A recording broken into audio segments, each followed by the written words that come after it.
María Corina Machado no es nueva en la política. Hoy recordaremos esta entrevista del año 2007 en el programa Primer Plano con Marcel Granier, donde queda en evidencia cómo abogaba por la participación electoral luego de ser precursora de las elecciones del año 2006 y de los posteriores procesos electorales, conformando también la Mesa de la Unidad Democrática. Aquí queda una vez más en evidencia que María Corina Machado siempre ha formado parte de esa oposición electoralista y de alguna manera necesaria para el régimen. Bienvenidos a una nueva entrega de Pastillas de Memoria.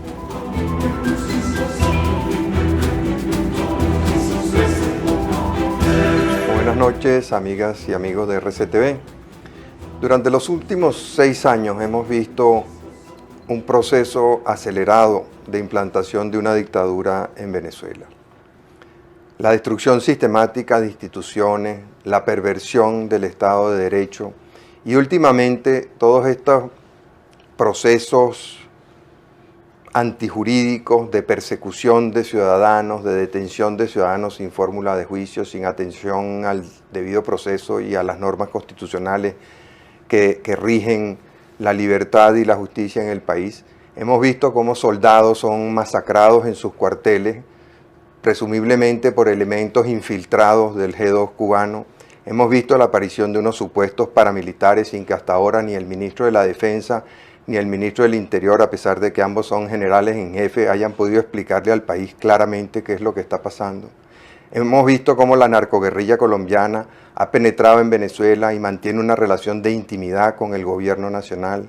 Hemos visto cómo nuestras fronteras no valen nada y por ellas entra y sale droga, guerrilla, violencia, secuestro. Hemos visto las manos sucias del gobierno metidas en muchos secuestros.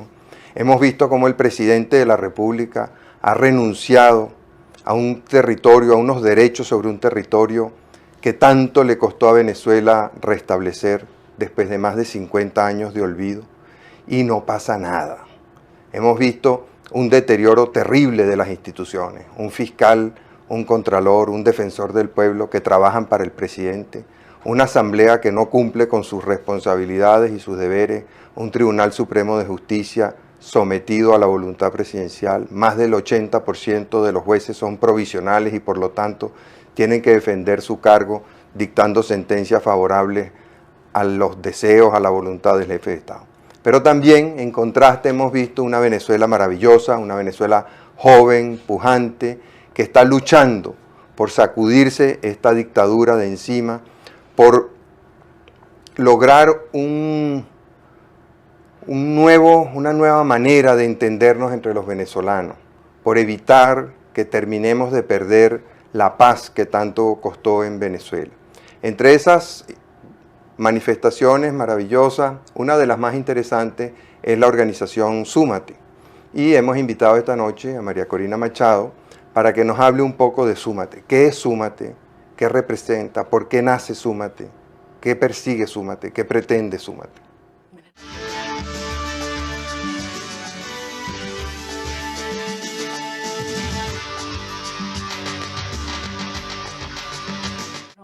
Buenas noches. Súmate somos ciudadanos y somos ciudadanos que genuinamente buscamos una salida constitucional, electoral y pacífica a las profundas tensiones sociales que tiene Venezuela y que llegamos a la conclusión hace ya más de 2 años de que la única manera de hacerlo pacíficamente era a través de una consulta electoral y encontramos en la Constitución un mecanismo mediante el cual nosotros los ciudadanos podíamos activar una salida electoral y pacífica a través de la búsqueda de firmas para promover distintas modalidades de referéndum.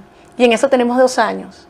Y si tú me preguntas en este momento, la misión de Súmate es facilitar, promover la defensa de los derechos políticos de todos los venezolanos. ¿Y esa no es la función del Consejo Nacional Electoral y de la Fiscalía General de la República y de la Defensoría del Pueblo?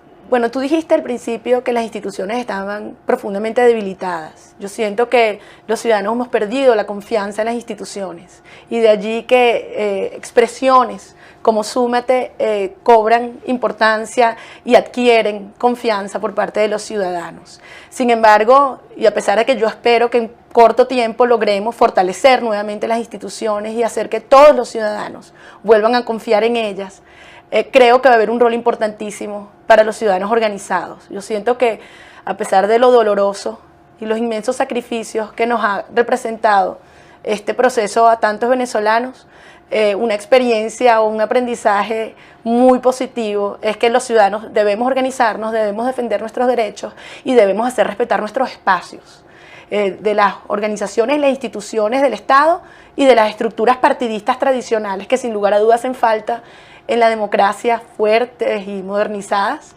pero respetando los espacios ciudadanos. Tú hablas mucho de la Constitución y me llama la atención que veo que tu Constitución está como muy usada.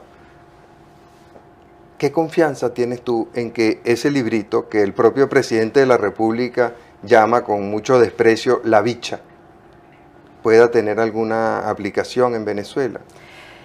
Bueno, Marcel, yo no soy abogado y debo confesar que yo no me había leído nunca la Constitución, con pena hoy en día. Sin embargo, yo siento que cuando hablamos con la gente en la calle y las encuestas así lo demuestran, los ciudadanos queremos que la Constitución se respete. Y yo creo que parte de nuestra labor ciudadana ahora es dar a conocer cuáles son esos derechos que están en la Constitución. ¿Y cuáles son esos derechos por los que tú estás luchando? Bueno, en primer lugar, evidentemente todas las expresiones de democracia y de separación de poderes, de libertad individual y de paz, ¿no? Yo creo que evidentemente que están reflejados en toda la Constitución. Específicamente en aquellos que se refieren a los procesos refrendarios, el artículo 72 es clarísimo. Súmate lo que ha intentado es facilitarle a los ciudadanos poner en práctica el ejercicio del artículo 72 de la Constitución. A eso se ha limitado la acción de Súmate y por eso estamos siendo perseguidos hoy. ¿Y por qué habría el Estado de perseguir una institución como Súmate, que lo que está buscando es que se respeten los derechos constitucionales, que se puedan ejercer los derechos constitucionales? ¿Quieres que te dé las razones que alegan o las que creemos nosotros? Las o que tú ambas. prefieras, o ambas, sí. Bueno, la razón por la cual estamos siendo perseguidos es porque el presidente de la República y las otras instituciones y poderes del Estado consideran que por haber recibido financiamiento de una agencia internacional que da financiamiento a todos los países de Latinoamérica que tienen situaciones de necesidad de fortalecer la democracia, por lo demás, pues le dio financiamiento a Súmate. Nosotros además nos sentimos muy orgullosos de haber tenido acceso a ese financiamiento porque debimos presentar un proyecto. ¿Y por qué critican ellos ese financiamiento? Es un financiamiento para un proyecto específico de capacitación ciudadana y educación en la nueva normativa electoral que existe en el país. Critican porque plantean que puede darse un caso de traición a la patria y de conspiración. Entonces, eso es lo que dicen. Pero entonces Hugo Chávez Frías es un traidor a la patria y un conspirador, porque él recibe, como presidente de la República, recibe financiamiento del Banco Interamericano de Desarrollo, del Banco Mundial, de agencias internacionales. Iván Rincón Urdaneta, presidente del Tribunal Supremo de Justicia, según eso entonces, es un traidor a la patria y un conspirador, porque el Tribunal Supremo de Justicia ha recibido financiamiento de organismos internacionales para su modernización y su puesta al día.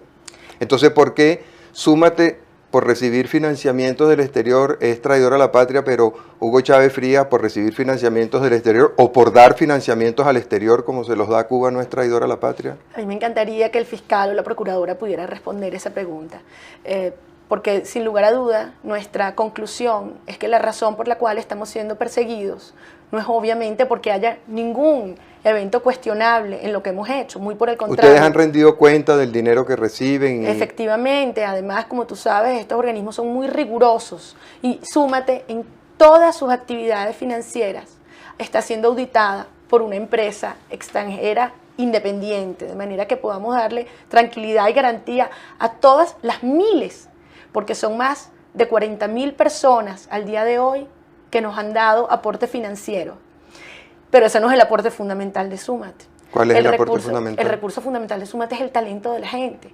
Nosotros hemos trabajado ya con más de 35.000 personas que en algún momento en este proceso han dedicado su esfuerzo, su tiempo, su talento por una ruta democrática y constitucional. Ese es el verdadero activo y el recurso más importante que Súmate tiene. ¿Y por qué tanto ensañamiento del presidente de la República, que incluso en programas de televisión dio órdenes, así como las ha dado contra los medios de comunicación social, de que los investigaran, de que los persiguieran y de que los atacaran? Mira, yo siento que de alguna manera los ciudadanos agrupados en Súmate hemos representado una amenaza para quienes quieren obstaculizar el proceso al referéndum revocatorio. En primer lugar, porque hemos contribuido a detectar, denunciar y demostrar los abusos y los excesos que han habido antes, durante y después del reafirmazo, antes, durante y después del proceso de verificación de firmas. En estos últimos días estamos de alguna manera intentando suplir el vacío de información que el Consejo Nacional Electoral ha dejado, porque hay 3,5 millones de ciudadanos que firmaron y gran parte de ellos no saben la condición en que se encuentran ni cómo pueden participar en las próximas etapas para garantizar que lleguemos al referéndum. Y finalmente, ¿tú piensas que esa actitud tan irresponsable que ha tenido el Consejo Nacional Electoral, que contrasta con anteriores consejos que estuvieron dirigidos por gente muy digna, como es el caso de Manuel Rafael Rivero, de Carlos Delgado Chapellín, de Isidro Morales Paúl, de Enrique Yéspica? ¿Tú crees que esa irresponsabilidad es una cosa fruto de su incompetencia o fruto de su mala intención, de las órdenes que reciben del presidente de la República de boicotear, de sabotear el proceso de recolección de firmas y de referéndum revocatorio? Marcel, quizás ingenuamente nosotros le dimos el beneficio de la duda al nuevo Consejo Nacional Electoral. ¿Nunca pensaron que podían ser tan irresponsables? Yo no quisiera generalizar, porque yo creo que hay personas muy valiosas desde el directorio, por todos los niveles del Consejo Nacional Electoral, gente que tiene una gran trayectoria y que tiene conciencia de la responsabilidad histórica que asumen en este momento. Sin embargo, yo creo que las evidencias han sido muy claras. No puede atribuírsele a la incompetencia los niveles de O sea, ¿tú crees que hay mala intención? Yo definitivamente siento que no hay respeto a lo que es los lineamientos fundamentales del poder electoral, que es facilitar el ejercicio ciudadano y constitucional de los procesos electorales y en caso concreto del referéndum. Y concretamente, en este momento, a escasos días, una semana del proceso de reparos, siento que este ensañamiento con Súmate es precisamente porque sienten que Súmate puede nuevamente evidenciar intentos de fraude, de violaciones de la normativa o irregularidades en el proceso. Vamos a cumplir unos compromisos, pero déjame dejarte esta reflexión. Humberto Eco, en un ensayo famoso que tiene sobre el fascismo, dice que una de las características de los regímenes fascistas, y este obviamente es un régimen fascista, es el antifeminismo, el machismo. Se caracterizan por perseguir a las mujeres y se ensañan contra las mujeres. Y hemos visto durante este régimen del teniente coronel Chávez varios ejemplos en ese sentido.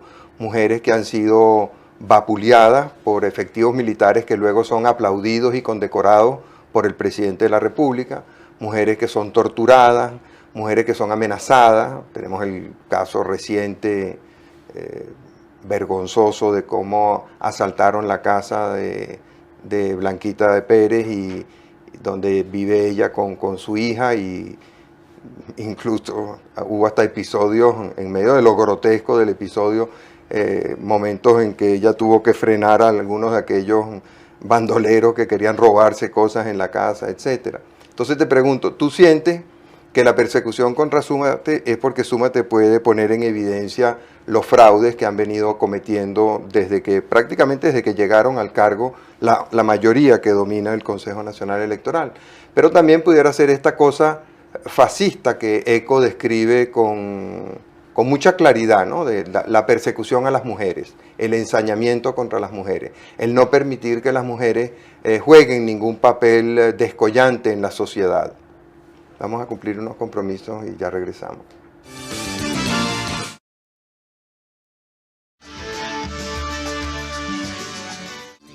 Hace un momento comentábamos que hay una persecución contra Súmate. ¿Tú piensas que puede ser porque Súmate está en capacidad de ayudar a los ciudadanos a ejercer sus derechos constitucionales y también está en capacidad de poner en evidencia el fraude que comete el Consejo Nacional Electoral, como ocurrió pues con los 300 y pico mil firmas que se robaron y con el 1.100.000 firmas que también se robaron, pero que por lo menos tienen el chance de ir a reparo? Pero yo te preguntaba si no sería más bien ese odio ancestral típico de los regímenes fascistas contra las mujeres, y te citaba el ensayo de Humberto Eco, donde él describe las características de los regímenes fascistas y señala específicamente esa del machismo, el deseo de rebajar a la mujer a las labores pues más bajas, de no permitir su participación en la política, en la dirección del Estado, en cargos importantes.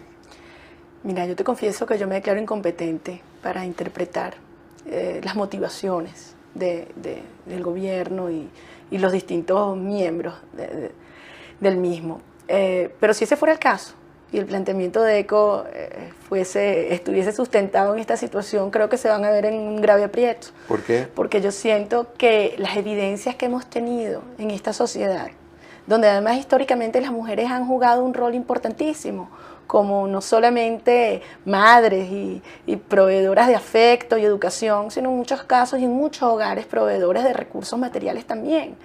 Entonces las mujeres tienen una fortaleza y una responsabilidad en asumir lo que es el futuro de sus hijos. Y yo siento que mucho de lo que está pasando aquí es una conciencia progresiva de que lo que está en juego son valores fundamentales, como la libertad, la justicia, el respeto a la ley. ¿Tú sientes que este gobierno es una amenaza para la libertad, para la justicia, para el respeto a la ley? Yo me siento personalmente amenazada por primera vez en ese sentido. Y yo definitivamente no quiero que mis hijos vivan en una sociedad donde ellos también estén amenazados. ¿Tienes miedo?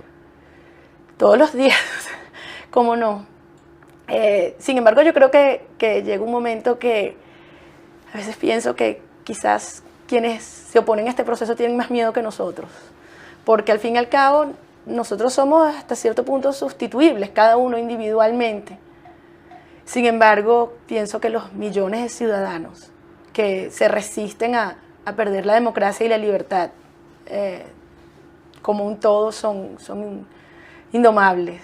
Pero te veo como muy optimista en ese sentido.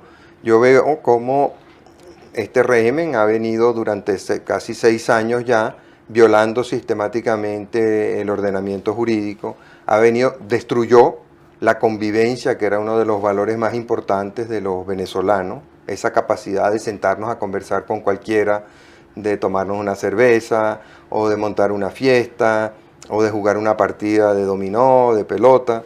Veo también como otro valor fundamental de Venezuela, como es la paz, también lo están destruyendo. Venezuela durante los últimos 100 años fue el país más pacífico del mundo, fue además durante los últimos 50 años una democracia ejemplar, contribuyó de una manera sustantiva al establecimiento de la democracia en prácticamente toda América Latina, en Centroamérica, en España, en Portugal, y hoy en día el país está enfrentado por los delirios del presidente con los Estados Unidos, con Colombia, con España, con México, con Chile, con Brasil.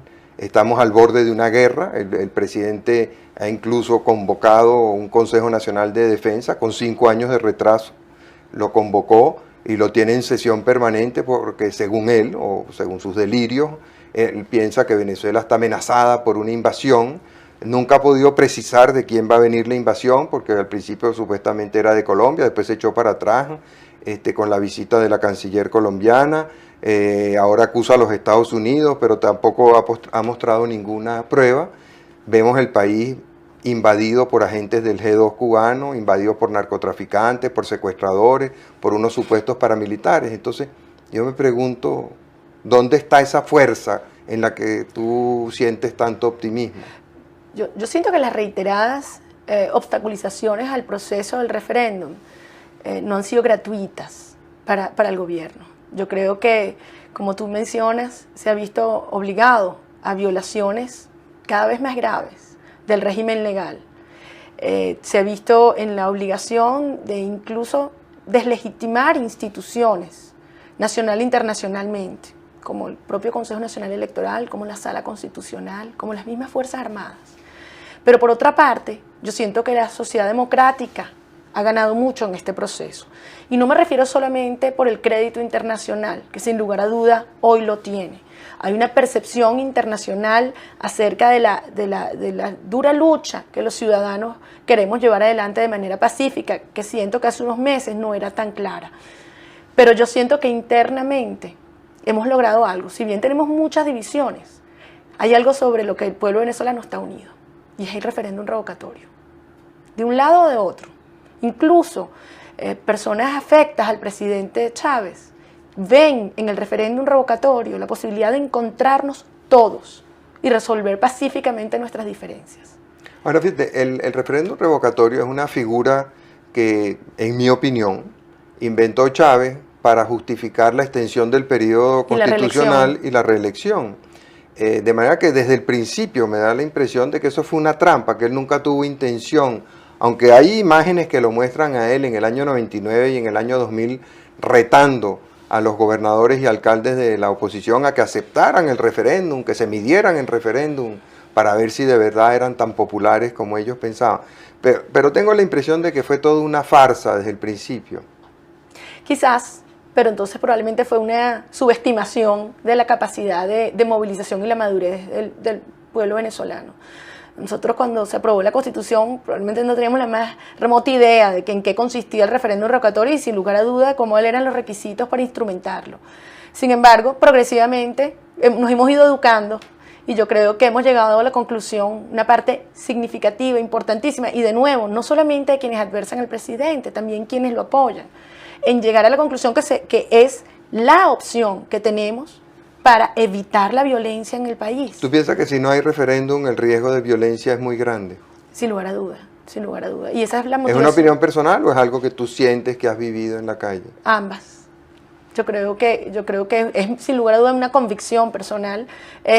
Llegado a esa conclusión después de ver otras opciones que tendríamos e incluso haber vivido situaciones como la del 27 de febrero pasado. O sea, nadie quiere que en Venezuela se presente enfrentamiento entre ciudadanos, pero cuando los ciudadanos pierden toda la confianza en las instituciones, sienten que no les queda más remedio que ellos mismos defenderse. Entonces yo siento que ahí está la inmensa responsabilidad que tiene el Consejo Nacional Electoral, que tiene el Tribunal Supremo de Justicia, que tiene el Poder Ciudadano, que tienen las Fuerzas Armadas, de evitar en este momento un enfrentamiento entre ciudadanos. Pero ¿tú no crees que esas son instituciones prisioneras de Chávez y de los agentes cubanos que operan en el país? ¿Tú de verdad crees que el Consejo Nacional Electoral tiene capacidad de rebelársele a Chávez? No han tomado una sola decisión en que los tres acólitos o secuaces de Chávez disientan entre sí. Ya no se atreven a... Puede ser, Marcel, pero viendo en retrospectiva, yo siento que la forma como fue diseñada la propia ley de proceso de referendo revocatorio era de tal manera que yo siento que quienes la diseñaron nunca pensaron que ni siquiera íbamos a recoger las firmas, y lo hicimos.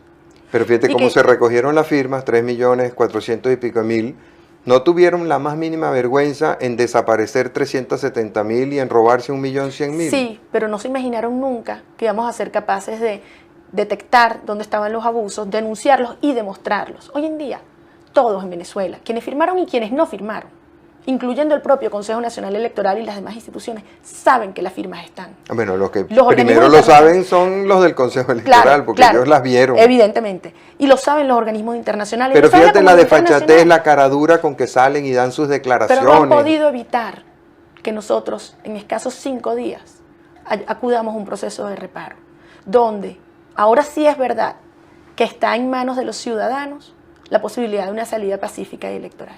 Si hubo un momento en este proceso en que depende de los ciudadanos, es este. De manera que cuando a nosotros nos dicen, y Súmate piensa que los procesos de reparos tendrá éxito o no, depende exclusivamente de los ciudadanos.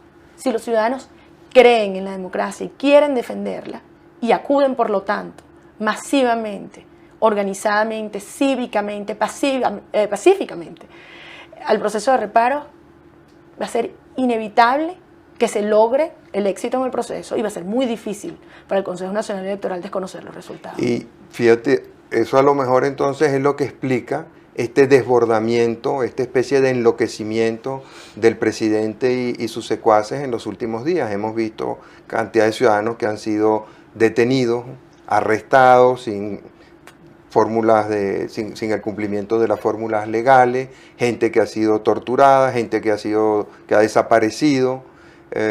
Vemos toda la represión que está ocurriendo dentro de las Fuerzas Armadas. Si un soldado se atreve a decir cualquier cosa, pues con un lanzallamas lo queman, o le pegan un tiro por la espalda, o lo zambullen en un pozo séptico. Y tal vez esa desesperación del régimen es la que lleve a que no haya ningún proceso de reparo ni ningún referéndum. Bueno, quizás esas son las mismas razones por las cuales nosotros sentimos una inmensa presión sobre la organización, no solamente sobre dos de sus miembros, sino sobre la organización en conjunto.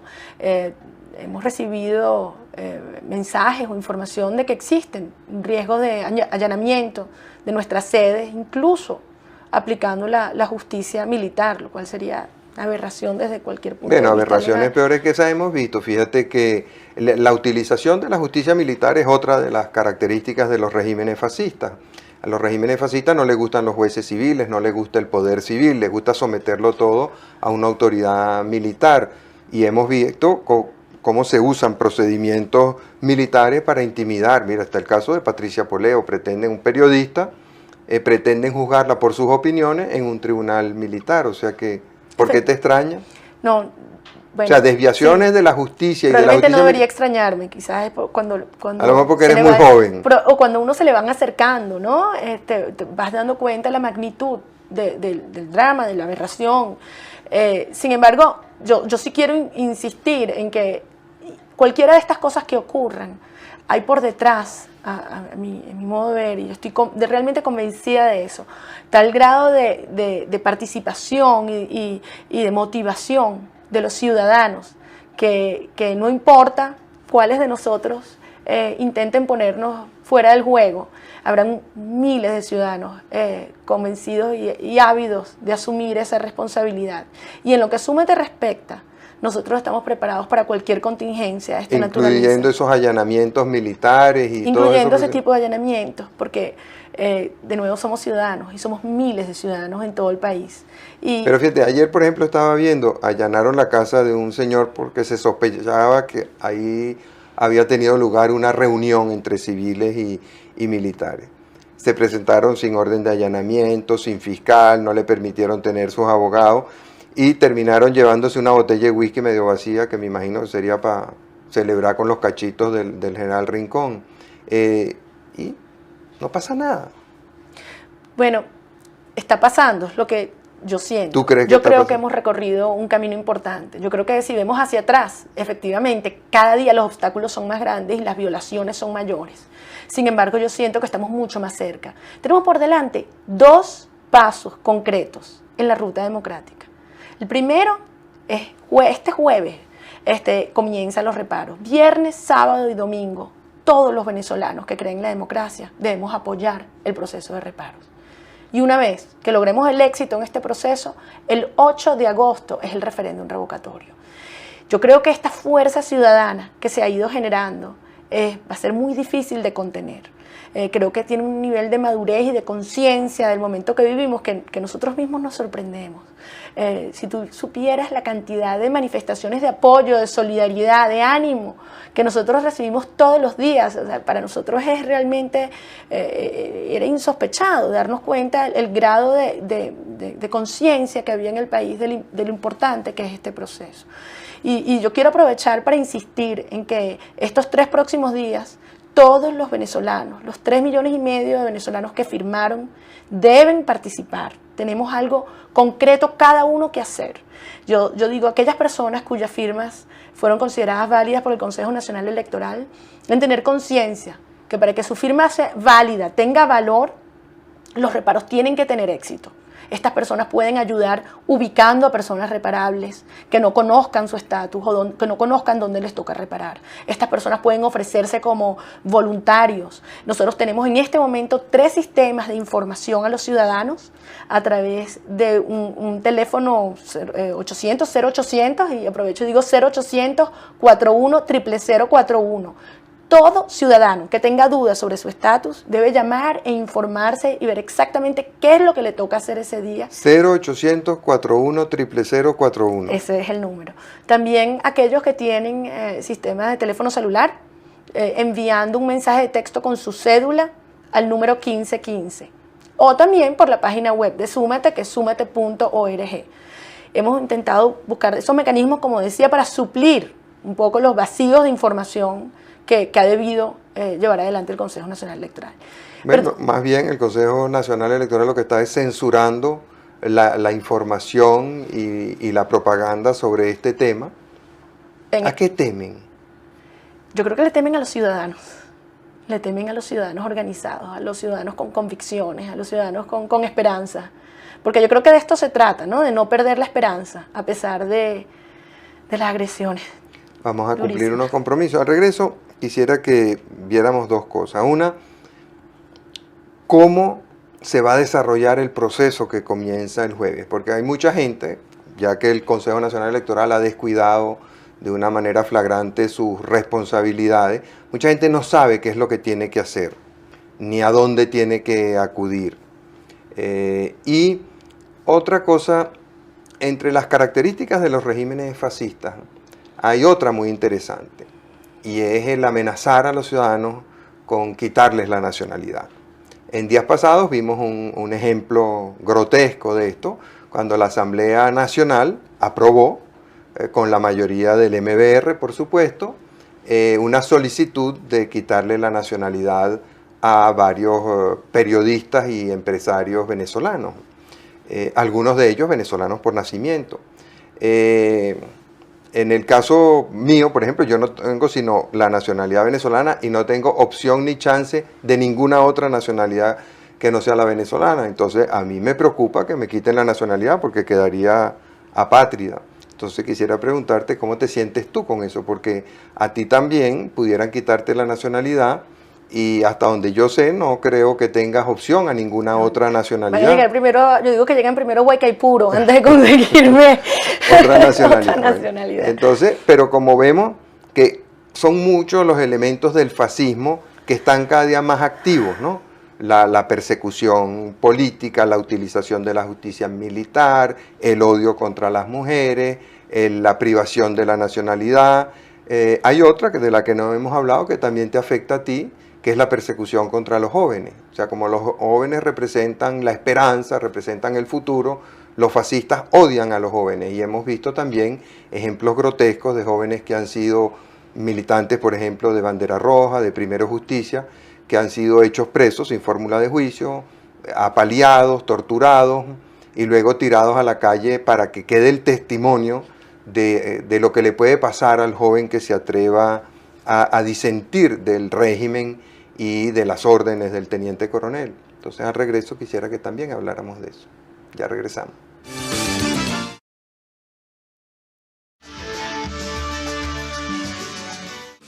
Hace un momento comentábamos que lamentablemente el Consejo Nacional Electoral no ha estado a la altura de las circunstancias. Cuando en Venezuela está en juego la democracia, la paz, la convivencia, el progreso, las posibilidades de superar la pobreza que ha venido creciendo de una manera espantosa en los últimos 6 años, el desempleo que también ha venido creciendo de una manera pavorosa en los últimos 6 años, se abre el referéndum revocatorio como una oportunidad de reencuentro de los venezolanos. Pero, como decía, el Consejo Nacional Electoral lamentablemente no ha estado a la altura de las circunstancias, ha fallado en el cumplimiento de sus funciones primordiales, como son la de facilitar los procesos electorales para que en el país la democracia pueda fluir con naturalidad y la convivencia, la paz y el progreso tengan cabida y asidero. Entonces la gente está muy confundida todavía. Yo sé que se han hecho muchos esfuerzos por parte de distintas organizaciones privadas, pero la gente está confundida sobre qué es lo que tiene que hacer en estos días que vienen, sí. Qué es lo que tiene que hacer el viernes y el sábado y el domingo. Sí, bueno, en primer lugar hay que recordar que el concepto del reparo estaba claramente establecido en la norma para el referéndum revocatorio. Lo grave es que estaba establecido en unos términos distintos, al cual después fue reflejado en el instructivo que recientemente aprobó el Consejo Nacional Electoral. Entonces, vamos a hacer reparo como la oportunidad de materializar el referéndum revocatorio. Así debemos verlo. Si queremos tener éxito en el referéndum revocatorio, tenemos que tener éxito en los reparos. O sea, como nos hicieron trampa en la primera parte del juego, vamos a decir en la segunda parte del juego. De todas maneras hubiésemos tenido que ir a los reparos, pero hubiésemos ido evidentemente en condiciones muy distintas, porque seguramente si ellos hubiesen respetado los criterios de validación de firmas originalmente establecidos, estaríamos asistiendo al proceso de reparo con más de 600.000 firmas de lo requerido para activar el referéndum revocatorio. No hubiera hecho falta reparo. Bueno, se hubiese cumplido, porque siempre hay que darle la oportunidad de aquellos que, habiendo sido considerados válidos, consideran que su identidad fue utilizada fraudulentamente y por lo tanto hubiesen acudido a decir yo no firmé. O aquellos que aún teniendo ya los requisitos para convocar el referéndum, dicen, pero yo sí firmé y de todas maneras quiero que mi voto o mi firma se considere. Pero evidentemente ese no es el escenario. Vamos a un escenario en el cual se requieren 527.000 firmas de un universo de 1.110.000 firmas. Entonces, 92.000 firmas. Entonces, ¿cuál es el gran reto? El reto es lograr informar y concientizar a estos ciudadanos. A ese 1.100.000 firmas. Que en sus manos está la posibilidad de que el referéndum se concrete. ¿Qué ocurre? Hay muchísimas personas que no conocen cuál es el estatus de su firma, que simplemente no saben si les toca ir o no les toca ir y además a dónde les toca ir. Porque debemos recordar que en el reglamento de reparos se establece que los centros para reparos deben ser centros que funcionen como centros de votación, es decir, escuelas que están calificadas como centros de votación, lo cual no era así durante los centros de reafirmazo. Entonces, muchos centros de reafirmazo que no eran escuelas y centros de votación van a ser trasladados a unos centros de votación que van a funcionar como centros de reparo. En algunos casos eso es una cuadra, pero en otros casos eso es más de 1 kilómetro. Entonces hay un problema de información a los ciudadanos que es crítico. Por eso hemos instrumentado nosotros, para tratar de subsanar en alguna medida este vacío de información, mecanismos como los que describí antes, por teléfono, por página web o con celulares. Adicionalmente a esto, y por eso queremos tranquilizar a los ciudadanos en el sentido de que todo aquel que no sepa cuál es su estatus, pero que firmó y cree en la democracia, acuda, y acuda desde el primer día y lo más temprano que pueda. En cada centro de reparo, suficientemente retirado como para no obstaculizar las labores de los funcionarios del CNE y del Plan República, habrán centros de información ciudadana, donde cada ciudadano, con presentar su cédula, se le informará. Si en el caso que es válido, que no debe ir a reparar, bueno, obviamente si quiere mantener su firma válida, y en el caso de que su firma sea reparable. ¿Y cómo se protege de que alguien con una cédula falsa vaya a tratar de retirar su firma? Porque hemos visto la cantidad de tramposerías y vagabunderías que están ocurriendo también en las oficinas de identificación, donde ciudadanos pierden, o sea, les roban su cédula. Aquí, por ejemplo, aquí en Radio Caracas hubo un operativo de cedulación donde se desaparecieron más de 1.500 cédulas. Bueno, eso es un riesgo. Para eso hay procesos de observación que van a estar, muchos de ellos tienen experiencia en otros países y van a estar muestralmente intentando detectar eso y denunciándolo. Yo creo que allí lo más importante es el propio ciudadano.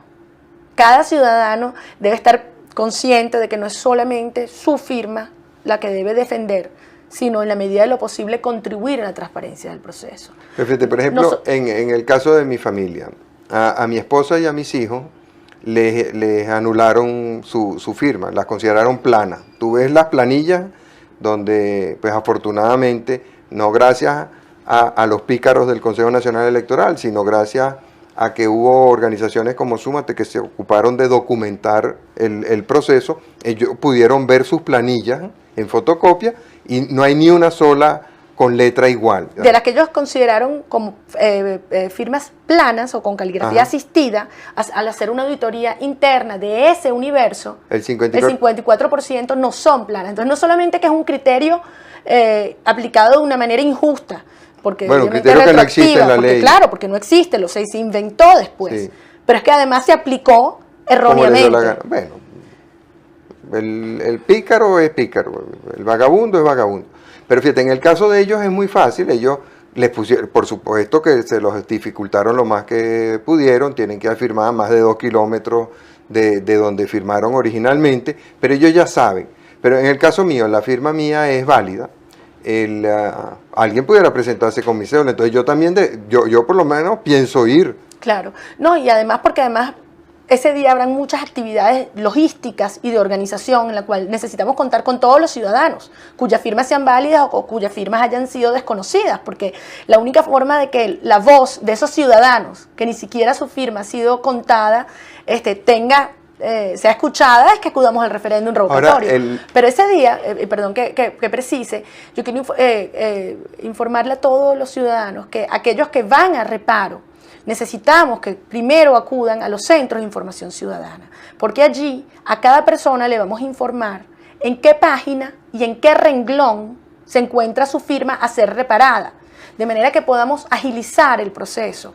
Una de las dimensiones que nos preocupa es que exista suficiente capacidad en los 3 días para que todos los ciudadanos que acudan puedan reparar. Entonces, no creo que está de más insistir en que es importante que vayamos todos el primer día, lo más temprano posible, y que todos y cada uno de los ciudadanos acudan primero a los centros de información ciudadana que estarán funcionando en las adyacencias, repito, de cada uno de los centros de reparo. Ahora, en el proceso anterior, en muchos centros de recolección de firmas, hubo partidarios del oficialismo, bandas de esas, de malvivientes, como los llama Henry Ramos, que se encargaron de dificultar el proceso y de crear focos de violencia.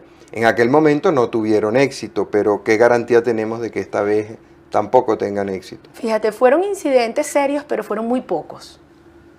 No en balde recogimos 3,5 millones de firmas. Claro, cuando hay eventos de esta naturaleza tienen una gran difusión.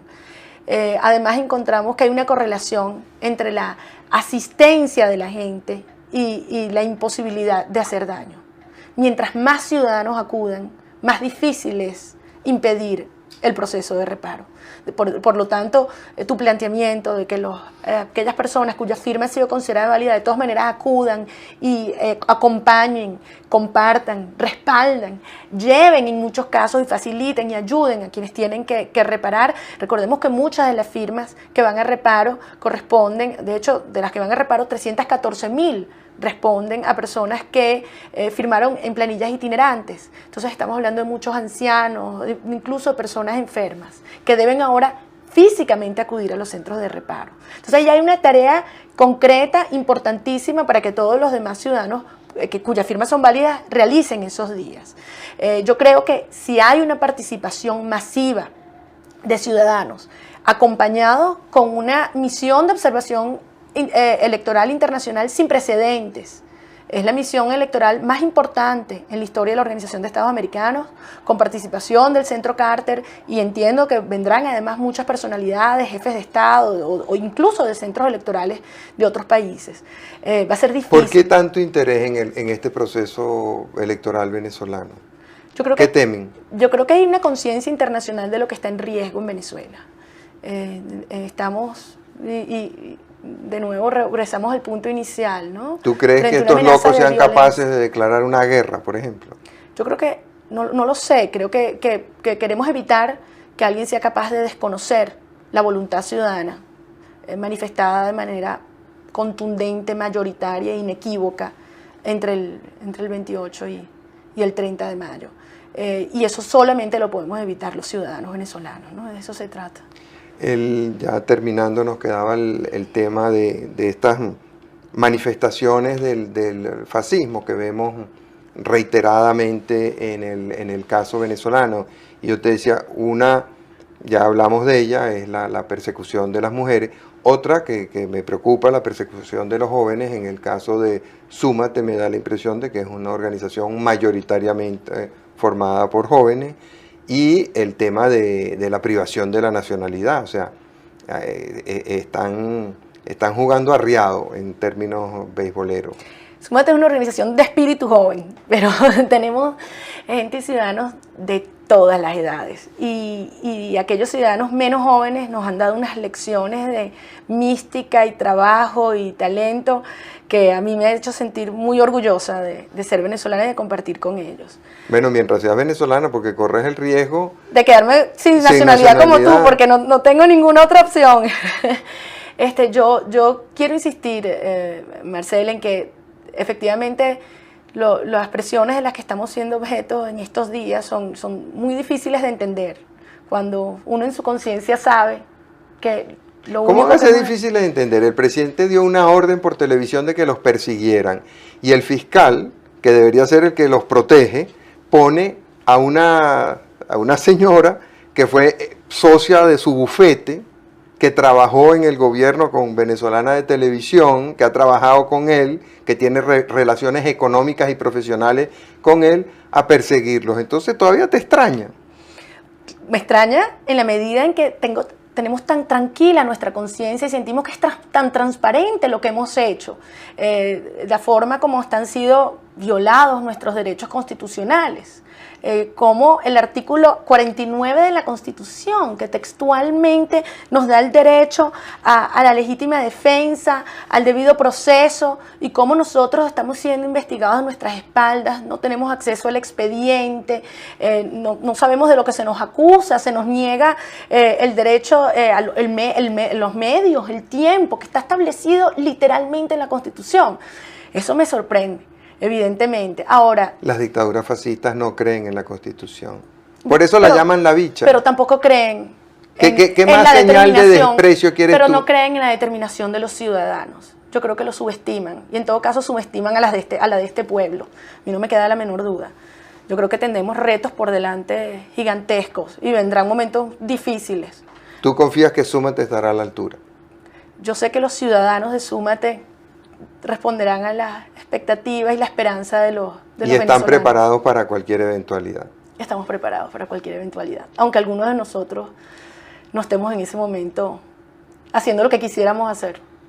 Bueno, muchas gracias, María Corina. Muchas gracias, amigos y amigas. Como de costumbre, los espero el próximo domingo a las 10 de la noche.